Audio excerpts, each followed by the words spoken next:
이사야서 31장 1절로 마지막 절까지는 말씀입니다. 이사야 31장 1절.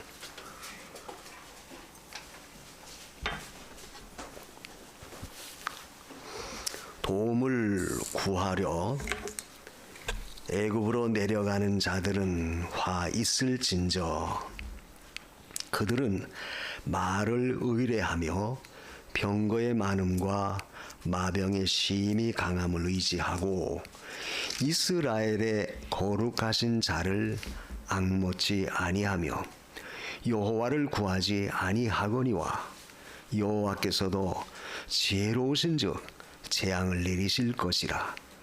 그 말을 변치 아니하시고 일어나사 악행하는 자의 집을 치시며 행악을 돕는 자를 치시리니 애굽은 사람이요 신이 아니며 그 말들은 육체요 영이 아니라. 여호와께서 그 손을 드시면 돕는 자도 넘어지며 도움을 받는 자도 엎드러져서 다 함께 멸망하리라. 여호와께서 이같이 내게 이르시되 큰 사자나 젊은 사자가 그 식물을 움키고 으르렁거릴 때에 그것을 치려고 여러 목자가 불려왔다 할지라도 그것이 그들의 소리로 인하여 놀라지 아니할 것이요 그들의 떠들물 인하여 굴복지 아니할 것이라. 이와 같이 나 만군의 여호와가 강림하여 시온산과 그 영 위에서 싸울 것이며 새가 날개치며 그 새끼를 보호함같이 나 만군의 여호와가 예루살렘을 보호할 것이라.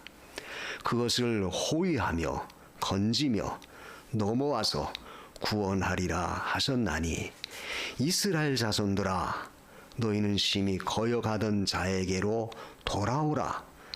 너희가 자기 손으로 만들어 범죄한 은 우상, 금 우상을 그날에는 각 사람이 던져버릴 것이며 아수르는 칼에 엎어질 것이나 사람의 칼로 말미암음이 아니겠고 칼에 삼키울 것이나 여러 사람의 칼로 말미암음이 아닐 것이며 그는 칼 앞에서 도망할 것이요 그 장정들은 복역하는 자가 될 것이라. 그의 반석은 두려움을 인하여 물러가겠고 그의 방백들은 기호를 인하여 놀라리라. 이는 여호와의 말씀이라. 여호와의 불은 시온에 있고 여호와의 풀무는 예루살렘에 있느니라. 아멘. 9절까지. 오늘 우리가 읽은 이 말씀은 역사적으로는 아수르의 침략을 받을 때 유다가 두려워서 애굽의 원병을 취하러 간 그 자체를 이제 이사야 선지자가 책망하는 그런 내용이에요. 역사적으로는. 그래서 여기 보면은 우리가 때때로 세상에서 여러 가지 많은 어떤 어려움이나 문제에 부딪힐 때 그 문제를 해결하려고 대개 우리는 하나님을 의지하여야 함에도 불구하고 보이는 것을 더 의지하고 더 마음 쓰고 거기다가 우리가 모든 걸 다 올인해요. 다 쏟아부어요. 마치 이것은 과거 유다가 하나님 내놓고 애굽을 의지하고 애굽에게 도움을 구하는 것과 똑같은 상황입니다. 그래서 오늘 이 주시는 말씀을 통해서 우리가 함께 은혜를 나누려고 하는 것은 결국 우리는 오직 하나님만 의지하고 하나님께로만 향해야 된다. 말씀의 결론은 그겁니다. 세상은 엄청나게 참 힘있고 강하게 역사해요. 되게 우리는 본능적으로 어쩔 수 없어요. 언제나 보이는 것을 위주로 하게 되고 보이는 것을 더 찾게 되고 의지하게 됩니다. 지금 애굽이라고 하는 세력도 유다의 입장에서 볼 때는 굉장히 강국이에요.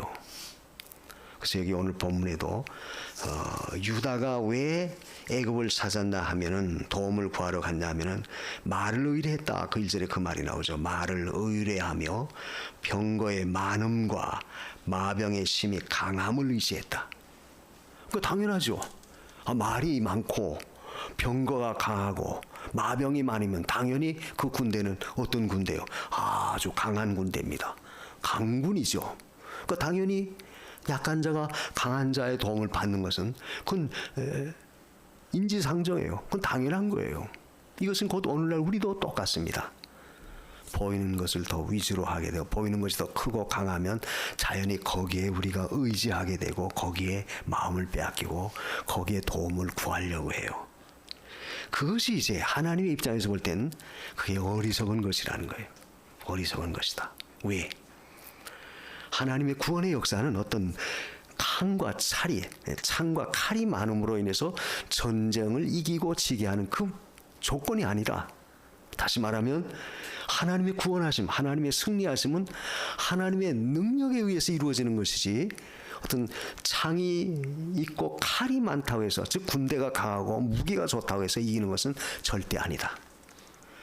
우리가 사무엘상 17장 그 40몇 절에 보면 그런 말씀이죠. 여호와의 싸움은 창과 칼에 있는 게 아니다. 아직 하나님으로 말미암아 그 승리가 있다. 이런 말씀을 하셨어요. 그래서 우리가 어려움 당할 때, 세상 살다 보면 뭐 많은 문제에 부딪히잖아요. 어려움 당할 때 우리가 누구를 먼저 찾게 되고 누구에게 먼저 도움을 구하게 되나, 오늘 이 말씀을 통해서 우리 자신의 어떤 영적인 실상을 한번 점검해 볼 필요가 있습니다. 우린 과연 누구를 더 찾게 되고 누구를 더 의지하게 되고 누구를 더 내 마음속에 간절히 바라고 있나? 과연 하나님이냐? 아니면 당장에 내가 눈에 보이는 어떤 힘, 세력, 그것을 더 찾고 그걸 의지하려고 하지 않았나? 이걸 우리가 한번 살펴봐야 돼요. 사실 이 유다라고 하는 나라는 그때만 보더라도 굉장히 북쪽으로는 아수르라고 하는 아주 신흥 강대국에 있었고, 남쪽으로는 유다라고 하는 큰 기존 강한 나라가 있었어요. 그러니까 양쪽, 북쪽은 아수르, 남쪽은 유다, 가운데 조그만 유다, 이스라엘이 있었다. 그러니까 어떤 일을 당하면 자연히 이 유다는, 즉 이스라엘은 하나님이 해결해 주지 아니하면 절대 그 모든 어려운 문제를, 국가적인 문제를 해결받을 길이 없었어요. 근데 때때로 이들은 하나님을 찾고 의지하기보다는 어떤 때는 아수르를 더 의지하고 때로는 애굽을 더 의지하려고 했던 겁니다. 그러니까 우리가 세상 이치가 그렇죠. 세상은 언제나 힘의 원리에 의해서, 힘의 논리에 의해서 모든 것이 좌우돼요. 힘 있는 사람이 자연히 힘 없는 사람이 이기게 되고, 강한 나라가 조그만 약소국가를 다 그죠, 꼼짝 못하게 만들고. 이번에 우리 우크라이나와 러시아의 전쟁에서도 미국의 트럼프 대통령이 딱 자기가 집권하니까 우크라이나에 대해서 딱 강하게 억압을 하잖아요. 러시아가 침공을 해서 결국 우크라이나가 엄청난 어려움을 보고 있는데도 바로 러시아보다는 우크라이나를 딱 그죠 협박하잖아요. 우리가 너희들 위해서 전쟁터에 많은 돈 냈으니까 그 광물 50% 이상 우리한테 가져와라. 그리고 무조건 그죠 협상에서 해서 평화하라. 일방적으로. 그래서 협상에서 우크라이나는 다 제외하고 러시아하고 미국하고 이렇게 서로 상대해요. 자, 우리가 그런 걸 볼 때 세상 나라는 힘이 없으면 그거 어쩔 수 없구나. 과거 우리나라도 그랬죠. 우리나라도 북쪽 넘어는 중국이라고 하는 큰 국가가 있고, 또 우리 남쪽으로는 이 일본이라고 하는 세력이 우리를 과거에 괴롭혔고, 지금 또 보이자는 미국이라고 하는 큰 세력이 딱 우리를 억압해요. 또 저쪽으로는 러시아. 그러니까 우리나라도 지정학적으로 볼 때는 강국사에 끼어 있다 이게. 그럴 때 우리가 그걸 지탱하고 유지할 수 있는 그 방법은 뭐겠나? 결국 우리도 하나님 의지하는 그 길밖에 없다. 하나님 의지하는 길. 그러니까 마치 그 당시 이사야가 유다를 향해서 예언했던 그 상황이나 오늘날 우리가 처해 있는 상황이 비슷해요. 우리는 언제나 하나님을 의지하고 하나님을 찾아야 된다. 그것이 진정한 어떤 승리의 관건이 될 수 있다는 것을 우리는 이 말씀을 통해서도 여실하게 그걸 볼 수 있어요. 그럼 그렇다 하더라도 우리가 실제 생활 속에서 우리 자신도 그렇죠. 우리 자신들이 어떤 문제에 부딪힐 때도 사실 하나님을 의지하지 않고 세상 보이는 것을 우리는 당장에 더 의지하게 되고 찾게 되고 더 거기에 마음 쏠리게 돼요. 그러나 사실 배후에는 누가 계시느냐? 하나님이 계신다. 예를 들어 보면 거실에 큰 유리창이 있습니다. 근데 참새가 와서 계속 유리창을 쪼아대요. 근데 그 아이가 가만히 보니까 그 집안에 거실 안에는 잠자리 한 마리가 들어서 막 돌아다녀요. 그러니까 이 참새는 잠자리가 가까이 있는 걸 줄 알고 계속 유리를 쫓는 거예요. 왜? 참새의 눈에는 유리창이 보이질 않습니다. 또 잠자리도 마찬가지예요. 잠자리도 그 유리창이 보이지 않으니까 그 바깥에서 계속 참새가 자기를 잡아먹으려고 달려드는 것처럼 느껴지니까 그 안에서 빙빙 돌아다녀요. 또 참새 입장에서는 바로 그 앞에 있다. 그러니까 계속 유리를 쪼아대는 거예요. 자기는 마치 잠자리를 쪼는 것처럼. 그럴 때 가만히 보면 이게 유리창 때문에 사실 유리창 때문에 참새는 잠자리를 잡아먹지 못하고 또 잠자리는 유리창 때문에 자기를 보호받고 안전하게 거하고.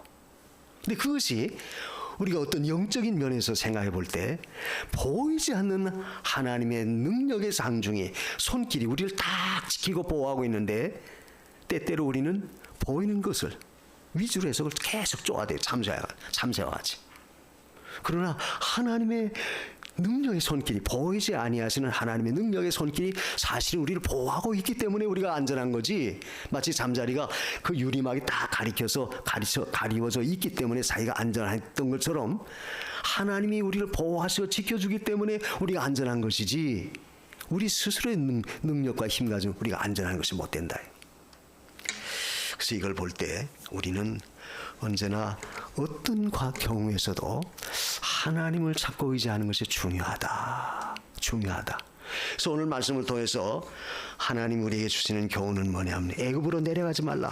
오늘 그 1절에 그 말씀 있죠. 도움을 구하려 애굽으로 내려가는 자들은 화가 있다. 그 말은 애굽으로 내려가지 말라 그 말이에요. 그 도움이란 그 애굽이라고 하는 것은 우리가 신령한 영적 의미는 세상을 의미해요. 세상을 가리켜요. 그럼 애굽의 군왕은 누구의? 바로죠. 바로는 그 왕의 이름이 아니고 애굽에서 보통 왕을 바로라고 그래요. 그러니까 결국 그 바로 즉 애굽을 다스리는 그 바로는 결국 오늘날로 말하면 신령한 영적 의미로 말하면 공중의 권세 잡은 자 마귀의 그 뜻을 가리키죠. 마귀의 의미를 가리켜요. 그러니까 세상은 우리를 이 애굽과 같은 그런 엄청난 힘을 가지고 우리를 늘 압도하려고 그래요. 압도하려고 합니다. 그래서 이 애굽을 왜 내려가지 말라고 말씀하셨냐면은 결국 그 보이는 거 애굽의 군사 오늘 그 1절에 있는 말씀처럼 말을 의뢰하고 병거의 많음과 마병의 심히 강함을 의지하는 거 그거 의지하려고 하기 때문에 사실 하나님은 이스라엘 백성들로 하여금 애굽에 내려가지 말라고 그랬어요. 우리가 신명기 17장 그 16절에도 보면 이스라엘 백성 가운데 왕이 된 자는 절대로 말을 많이 두지 말고 말을 구하려고 애굽에 내려가지 말아라. 과에 그 율법으로 그렇게 명령해 놓으셨어요. 그 네가 군왕이 됐으면 군주가 됐으면 하나님 의지하라는 거예요. 그 말은 애굽 의지하지 말라는 거예요. 이 말은 신령한 의미는 결국 우리가 하나님 의지해야지 보이는 세상 세력, 보이는 세상 것 의지하고 그것을 더 귀히 여기고 거기에 매이지 말라는 거예요. 근데 우리는 어때요? 실제는 그렇지 않죠. 당장에 우리는 보이는 것을 더 위주로 하게 되고 거기에 신경 쓰게 되고 거기에 매이게 돼요. 근데 하나님은 그러지 말라는 거예요. 그러니까 말을 의지하고 이 병거를 의지한다고 하는 말은 결국 세상의 힘, 그걸 의지하지 말라는 거예요. 병거와 이 마병이라는 것은 결국 그 군사의 어떤 강함을 표시하는 거 아닙니까?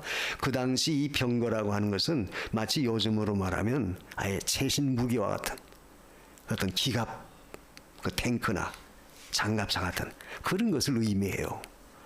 그래 그 당시 아무리 활을 쓰고 창을 내던진다 하더라도 병거는 감히 물리칠 수가 없죠. 이 말은 결국 세상에 어떠한 힘이 강하다 할지라도 우리 어떤 수단과 방법을 통해서 그것을 멸하려고 노력해 본다 할지라도 결국 우리가 하나님을 찾지 않는 그것은 무용지물이 되고 만다는 거예요. 우리가 이걸 알아야 돼요.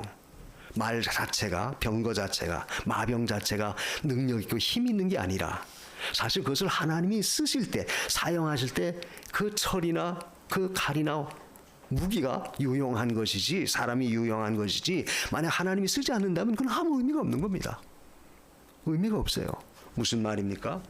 결국 우리가 세상의 모든 것은 하나님이 어떻게 이용하시느냐, 하나님이 어떻게 사용하시느냐, 거기에 따라서 그 자체가 진가가 있는 것이지 그 자체로서의 어떤 능력이 있는 것은 아니다, 그 말이에요. 바꿔 말하면 결국 우리는 하나님을 의지하지 못하면 아무리 내가 능력 있고 힘 있고 뭐 굉장한 세력을 등에 업고 있다 할지라도 그건 무용지물이에요. 무용지물입니다. 그래서 성도가 항상 하나님 앞에 해야 될 것은 뭐냐? 하나님을 의지하라는 거예요. 근데 왜 이스라엘이 어리석습니까? 그래서 결국 하나님보다 그 애굽의 마병을 더 크게 평가한 거예요. 왜 평가해요? 앞에서 말했듯이 눈에 보이는 것이 더 크니까, 더 강하니까. 숫자가 많고 그 당시 최신 무기로 무장돼 있으니까 당연히 유다 백성들, 유다의 병사들은 그 애굽을 더 의지하죠. 그러지 말라는, 그게 어리석다는 거예요. 그러니까 이것은 결국 우리가 보이는 것보다 보이지 않는 하나님을 더 의지해야 할 텐데, 우리는 대개는 보이지 않는 하나님보다는 당장에 보이는 것을 더 크게 의지하고 거기에 내 모든 힘을 쏟아부어요. 그게 어리석은 거예요. 그게 어리석은 겁니다. 자, 앞에서 설명했죠. 아무리 무기가 좋고 아무리 뭐 굉장한 숫자가 있다 할지라도 하나님이 쓰셔야지, 하나님이 사용하셔야지 그 유용한 것이지, 아무리 많아도 하나님이 쓰지 않으면, 하나님 버리면 무용지물이에요. 그 밑에 가보면 이 아수르 병사가 18만 5천 명이 그 송장이 되는 사건이 나와요. 바로 오늘 우리가 읽은 이 그 말씀이 바로 거기에 적용이 되는 겁니다. 유다가 힘이 없어서 보잘것 없어도 하나님이 도우시니까 18만 5천이라고 하는 엄청난 아수르의 대군이 칼이나 창에 의해서 죽임을 당한 게 아니라 하나님의 능력에 의해서, 천사에 의해서 다 죽임을 당해요. 그러니까 설령 이들이 애굽의 그 병거, 마병, 기병들 많이 가서 데려온다 할지라도 하나님이 쓰지 않으면 그 많은 숫자도 무용지물이다. 반대로 없어도 하나님이 그 대적을 물리치면 그 모든 그 18만 5천 명이 하루아침에 다 송장이 되고 만다. 결국 뭐예요? 주도적 역사는 누가 하셨느냐? 하나님이 하셨다. 그 말은 오늘날도 우리는 언제나 하나님 앞에서 내 힘과 능력의 그 원천은 하나님이심을 믿고 전적으로 하나님을 의지하는 것이 굉장히 중요하다는 사실을 우리는 깨달아야 돼요. 근데 대개는 그렇지 못하다. 당장 보이는 것, 그것에 의해서 우리가 좌지우지되고 그것 때문에 우리 자신이 연약한 가운데 빠질 때가 많아요. 보이지 않다고 우리가 하나님 의지하지 못하고 보이지 않으니까 하나님 찾지 않는 그 자체가 사실은 어리석은 거예요. 왜 어리석으냐? 그 모든 것을 주관하시는 이가 누구냐? 하나님이시다. 하나님. 이걸 우리가 믿어야 돼요. 실제 하나님 모든 걸 주관하시는 거예요. 또 애굽은 여기 보면 우상이 많은 나라죠. 여기 보면 은우상과 금우상을 버렸다, 그런 말씀이 본문에도 나오지 않습니까? 그러니까 애굽 하면 우상 숭배가 많은 우상이 많은 나라예요. 그러니까 결국 우상은 하나님이 아니잖아요. 그런데 그걸 의지하고 그걸 믿고 거기에 도움을 구한다는 그 자체가 얼마나 어리석어요. 얼마나 무지합니까?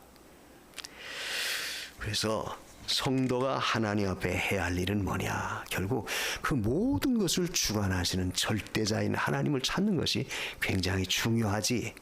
애굽을 의지하고 애굽을 내가 참 도움을 구하려고 그것을 바라보고 나가는 것은 참으로 어리석은 거예요. 그래서 우리가 애굽이라고 하는 것은 과거에 이스라엘에게 얼마나 많은 피해를 줬습니까? 430년을 이스라엘 백성이 애굽에서 종살이 했어요. 노예 생활했습니다. 과거에 그런 경력이 있음에도 불구하고 껏뜻하면 이 이스라엘 백성, 유다 백성은 자꾸 과거 애굽을 자꾸 돌이켜 거기 동경해요. 우리가 지난날 애굽에 있을 때는 무슨 뭐 참외를 많이 먹고 영양제를 많이 먹고 뭐 먹을 거 많이 먹고 엉뚱한 소리 했다. 근데 우리는 지금 광야에서 줄여 죽는구나. 사실 하나님이 이스라엘 백성 40년 광야 동안 굶어 죽게 만들었습니까? 안 했습니다. 농사 하나 안 져도 하늘로부터 만나를 내리셔서 이스라엘 백성을 풍족하게 먹이셨고, 또 그들의 의복이 해지지 않도록 하나님 그 모든 걸 책임져 줬어요. 그래서 약속대로 가나안 땅 인도하셨습니다. 그런 과거의 그 경력, 과거의 체험을 갖고 있음에도 불구하고 유다는 당장에 문제가 생길 때 보이는 것 때문에 애굽이 더 크고 더 화려해 보이니까 그걸 의지한다. 하나님 의지하지 않아요. 여러분, 우리가 신앙생활 할 때도 하나님이 베푸신 그 구원의 은혜를 우리가 자꾸 잊어버리면 문제예요. 하나님이 지난날 우리에게 어떤 능력으로 어떻게 역사하셨나, 이걸 자꾸 우리가 추억하고 그걸 의지하는 것이 굉장히 중요합니다. 지금 현재 이렇지만 지난날 하나님이 그런 어려운 가운데서도 이렇게 도와주지 않았느냐, 하나님이 이렇게 역사한 것을 내가 체험하지 않았느냐, 그것이 있다면 그걸 붙들고 현재도 과거에 역사하신 하나님은 현재도 우리를 위해서 일하신다, 역사하신다, 이걸 믿고 그 하나님 의지하고 찾아야 돼요. 이게 중요하다. 그런데 그렇지 못한 것이 사실 문제예요. 우리가 아브라함도 그랬죠. 아브라함은 누구예요? 이스라엘의 믿음의 조상이고 이스라엘 백성들이 자랑하는 그 선조인데, 그 믿음 좋은 아브라함도 애굽 땅에 흉년이 되니까, 가나안 땅에 흉년이 드니까 애굽으로 내려갔죠. 그 애굽으로 내려갔다가 그 아브라함이 얼마나 낭패를 겪어요. 자기 아내를 누이라고 거짓말하고.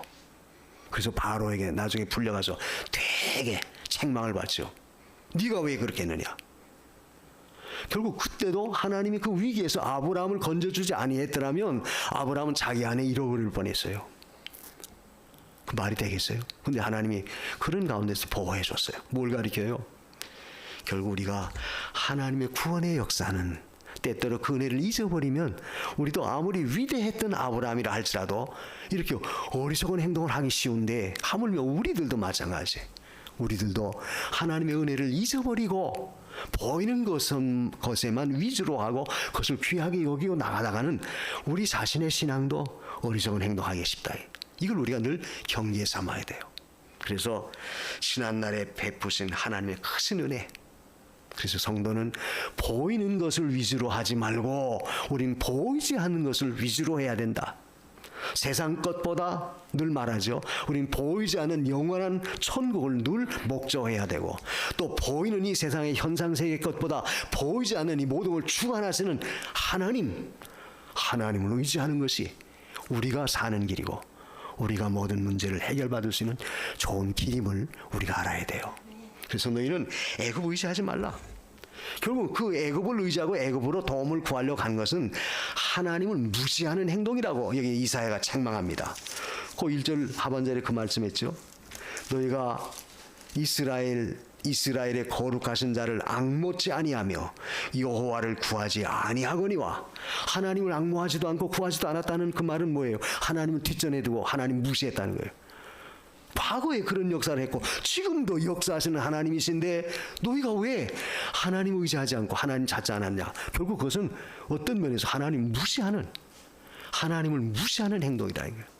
여러분, 우리가 하나님의 구원하심을 의지하지 못하는 것은, 그리고 내 힘과 능력 가지고 세상 것을 더 의지하는 것은 하나님을 무시하는 행동이라는 사실을 우리가 알아야 돼요.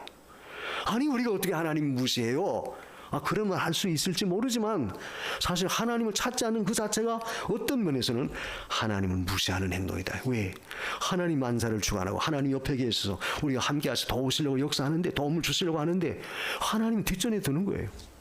그 당장 보이는 것 가지고 모든 걸 좌지우지하니까 하나님이 섭섭해 하신다.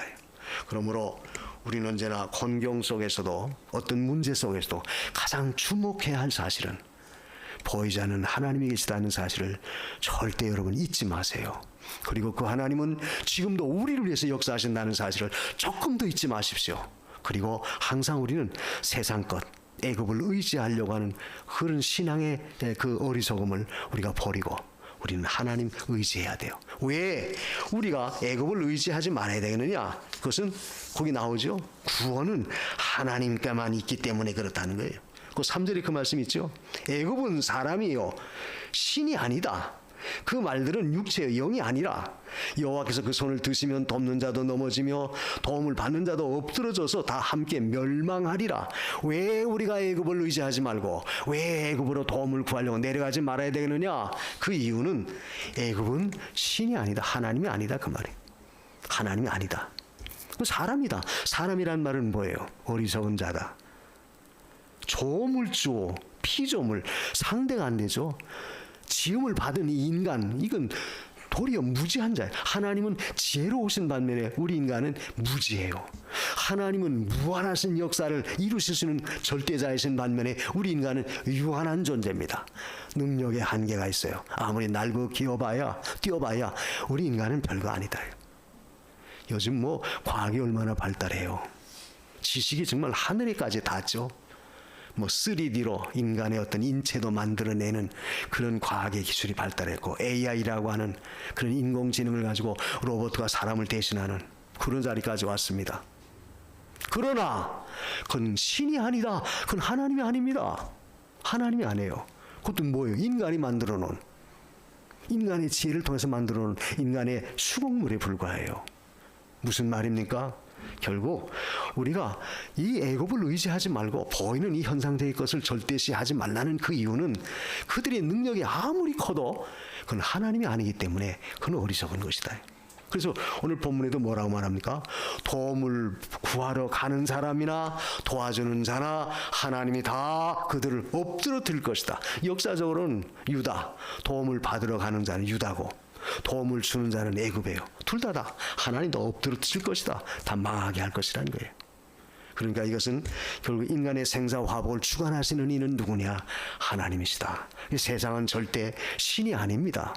아무리 굉장히 지식이 하늘에까지 올라갔다 할지라도 그것은 우리의 의지의 대상이 못 돼요. 믿고 의뢰할 바가 못 됩니다. 그것은 오직 우리가 그걸 이용해서 우리 자신의 신앙에 도움을 받고 구원을 이루어 나가는 한 재료로서 활용할 수는 있을지 몰라도 그것이 절대자, 하나님과 같은 위치에 올라가서는 안 된다. 하나님의 위치에 올라간 그것이 뭡니까? 우상이죠. 그게 우상이에요. 별게 아닙니다. 우리가 시편 9편 20절에도 보면 여호와여 저희를 두렵게 하시며 또 열방으로 자기는 인생뿐인 줄 알게 하소서. 아무리 세상이 뭐 들끓고 별짓 다 해도 저희는 인생뿐이다. 아무것도 아니다 그 말이에요. 두렵게 하시는 이, 그 모든 걸 주관하시는 이는 누구냐? 하나님이시다. 그 인간 만사는 결국 하나님이 역사하시기 때문에 우리 인간이 아무리 날고 겨도 하나님 능가할 수가 없어요. 하나님과 상대할 수 없는 겁니다. 그런데 감히 우리가 어리석게 하나님 내놓고 하나님 외에 다른 걸 의지하려고 하니까, 인간의 수단과 방법, 지식과 지혜, 인간의 어떤 힘, 이걸 의지하려고 하니까 우리의 능력은 한계가 있고 할 수 없다. 그러므로 성도는 언제나 하나님의 구원의 역사를 힘입고 하나님 의지해야 돼요. 중요한 것은 도움을 구하는 사람이나 도움을 주는 자나 다 같이 그들 함께 하나님이 멸하겠다. 하나님이 심판하시겠다는 거예요. 그러니까 내가 하나님 내놓고 다른 것도 의지하면 결국 나도 물론이지만 의지하려고 했던 그 세력도 그 자체도 하나님이 같이 심판해버리겠다는 거예요. 그러니까 그것은 다 무용지물이 되고 마는 거죠. 그래서 우리는 언제나 하나님을 의지하는 것이 가장 귀하고 지혜로운 일이에요. 우리가 이사야 2장 마지막 절 22절에도 그랬죠. 너희는 인생 의지하지 말라. 왜? 그의 생명은 코에 있다. 호흡은 코에 있나니 호흡이 멎으면 그날에 모든 인생이 다 도모가 실패되고 만다. 죽는다 그 말이죠. 한마디로. 그래서 코 하나 딱 막아버리면 숨이 거두어져요. 아무것도 안 해요. 그런 인생 의지하지 말라. 그러니까 아무리 인간이 날고 겨도 굉장한 능력이 있다고 큰소리 쳐도 나는 이만큼 힘 있고 역사를 많이 이룰 수 있다. 나는 이런 영향력이 있다. 아무리 큰소리 쳐도 하나님이 그 모든 걸 다 막아버리시면 그저 호흡을 맞는 것과 같이 아무것도 안 해요. 그래서 우리는 언제나 하나님을 의지하는 것만이 가장 중요하고, 그래서 우리가 할 수 있는 것은 하나님의 도움을 구하는 것이 중요해요. 우리가 이사야 어디입니까? 30장 15절에도 그랬죠. 30장 15절에도 너희가 돌이켜 안연히 저하여 구원을 얻을 것이고 잠잠하고 신뢰하여 힘을 얻는다. 그 30장 15절에 그 말씀이 있어요. 잠잠하고 신뢰하여야 힘을 얻는다. 그 말은 뭐예요? 하나님 전적으로 의지하라는 거예요. 그래서 우리는 애굽은 우리의 의지의 대상이 아니에요. 그래서 애굽으로 내려가서는 안 돼요. 여기 오늘 본문에 그런 비유를 들으셨죠? 이 4절에 보면 여호와께서 내게 이르시되 큰 사자나 젊은 사자가 그 식물을 움키고 으르렁거릴 때에 그것을 치려고 여러 목자가 불려왔다 할지라도 그것이 그들의 소리로 인하여 놀라지 아니할 것이요. 지금 이 4절의 이 말씀은 역사적으로는 거기서 큰 사자는 하나님을 의미합니다. 사자가 으르렁거리는데 목자들이 그 말리겠다고 여러 목자들이 몽둥이를 가지고 달려들어요. 그렇다면 그 사자가 눈이나 하나 깜짝할 줄 아느냐? 바로 그 말이죠. 그러니까 이 말은 유다가 애굽이나 아수르의 그 세력들을 의지하고 서로 으르렁거리고 있지만 하나님이 그들을 건들면 하나님이 그들을 심판하시면 아무것도 아니라는 거예요.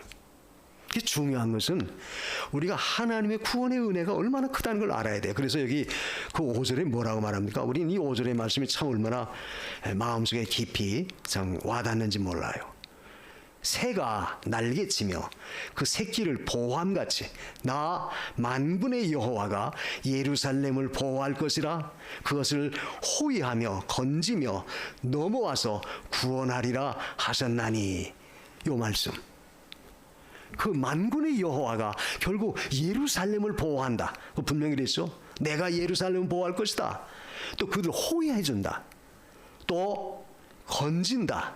넘어와서 구원한다는 말은 그 모든 문제를 다 해결하고 그 모든 문제를 넘어와서 반드시 어떤 문제 속에 있다 할지라도 내가 너희를 건질 것이다. 누구? 예루살렘. 이건 뭘 가리켜요? 하나님의 택한 백성들. 그래서 여기 이스라엘아, 6절에 그랬죠. 이스라엘 자손들아, 이스라엘아. 이 말은 뭐예요? 혈통적으로도 하나님의 선민이지만 이것은 하나님의 택한 백성, 하나님의 자녀들이에요. 오늘날 하나님의 백성된 하나님의 자녀들을 하나님은 이와 같이 넘어와서 우리를 호위하고 보호하고 지키고 구원해 주시는 그런 절대자이십니다. 이런 하나님을 의지하는 것이 가장 우리가 어떤 문제도 해결받을 수 있는 좋은 길이에요. 반드시 해결점입니다. 그래서 성도는 언제나 세속적인 것에 마음 빼앗기고 내 생각과 내 주관에 의해서 거기에 끌려가서는 안 돼요. 내 판단으로 이렇게 하는 게 좋겠다, 이렇게 하는 것이 아마 옳지, 자기 나름대로 어떤 지식을 가지고 모든 걸 평가하고 거기 끌려가지만 하나님 보시기에는 그게 만약 하나님이 없다면, 하나님의 뜻이 아니라면, 하나님이 주장하지 않는다면, 신앙이 아니라면 하나님은 하나님이 함께하지 않는다. 그래서 성도는 언제나 하나님의 은혜 가운데 있다는 사실을 늘 염두에 두십시오. 그래서 내가 지금 어떤 문제에 있다 할지라도 그걸 넘어와서 구원해 내실 수 있는 분은 누구냐? 하나님이시다. 우리가 국가의 어떤 위기나 어떤 엄청난 문제 속에 있을 때도 늘 하나님의 도우심, 하나님의 역사하심이 아니면 이 모든 문제도 절대 해결받을 수 없다, 이런 믿음을 갖고 우리는 하나님 의지하고 하나님 찾고 하나님께 구하고 하나님의 도움을 힘입어 나가는 거예요. 그것이 결국 우리의 일상의 삶 속에서도 똑같이 적용이 되어지는 겁니다. 그래서 마지막으로 오늘 말씀 속에서 이스라엘을 향해서 하나님 말씀하신 게 뭐예요? 돌아오라는 겁니다. 이스라엘 자손들아, 심히 거역하던 자에게로 돌아오라. 6절에 돌아와라. 심히 거역했던 자가 누굽니까? 유다가 하나님 거역해서 우상 숭배하고 선지자 죽이고 말씀 거역하고 대적했어요. 그 거역했던 그런 하나님께로부터 다시 돌아와라. 우리가 이 말씀을 깊이 새겨보면 우리가 설령 하나님을 거역하고 하나님을 대적했다 할지라도 하나님은 돌아올 때 그 모든 것을 다 용납하시고 모든 것을 용서하시고 품어주시는 하나님이심을 우리에게 보여주는 거죠. 심히 거역했던 너희, 사람 생각으로 생각할 때는 네가 나를 그렇게 심히 거역해서, 나를 괴롭혀서, 나를 대적해서, 그렇다면 난 너 안 도와주겠다, 난 너 멸하겠다, 그렇게 할 수 있지만 사람은 하나님은 심히 거역했다 할지라도 돌아오면 내가 너희를 품고 내가 너희를 구원하고 너희를 인도하겠다는 거예요. 하나님의 자비와 긍휼이 바로 여기 있습니다. 우리가 애굽을 의지하지 말고 하나님을 찾아야 할 이유가 바로 그거예요. 설령 우리가 부족하고 연약하다 할지라도 하나님께로 돌이키기만 하면 하나님 모든 걸 다 덮으시고 우리를 구원해 주시는 하나님이십니다. 이 하나님을 절대 우리가 잊어버려서는 안 돼요. 생활 속에 우리가 살면서 이 세속적인 것, 세상적인 거 보이는 이 현상 세계 것 때문에 사실 우리는 믿음을 많이 손해 볼 때도 있고 때로는 자꾸 세상으로 나가려고 할 때도 많이 있어요. 어리석게 판단해 가지고 믿음에서 떠나는 그런 어리석음도 많이 우리가 자행합니다. 그래도 우리가 하여야 할 일은 뭡니까? 그래도 돌이켜 하나님을 찾으면, 그래도 하나님 의지하고 하나님께 나오면, 하나님의 말씀에 굳게 서면 반드시 하나님은 어떠한 가운데서도 우리를 건져주시는 하나님이심을 우린 분명히 믿습니다. 그래서 하나님은 우리를 호위하시고, 예? 분명히 그랬죠. 호위하시고 건지고 넘어와서 구원해 내시는 하나님, 이런 하나님이 지금도 저와 여러분에게 역사하고 있다는 사실을 잊지 마시고, 보이는 것보다 보이지 않는 하나님의 그 은총 가운데 더 가까이 나가는 그런 자리에 서시기를 주님의 이름으로 간절히 소원합니다. 기도하십시다. 하나님 우리에게 요구하는 건 뭡니까? 세상 의지하지 말라는 거예요. 하나님 의지하라는 겁니다. 다른 것 찾고 다른 것에 매여 끌려가지 말라는 거예요. 하나님 항모하고 하나님 바라라는 겁니다. 주님, 이런 믿음을 주세요. 이런 믿음을 주세요. 우리 다 같이 한 목소리로 기도합니다. 고마우신 하나님, 감사합니다.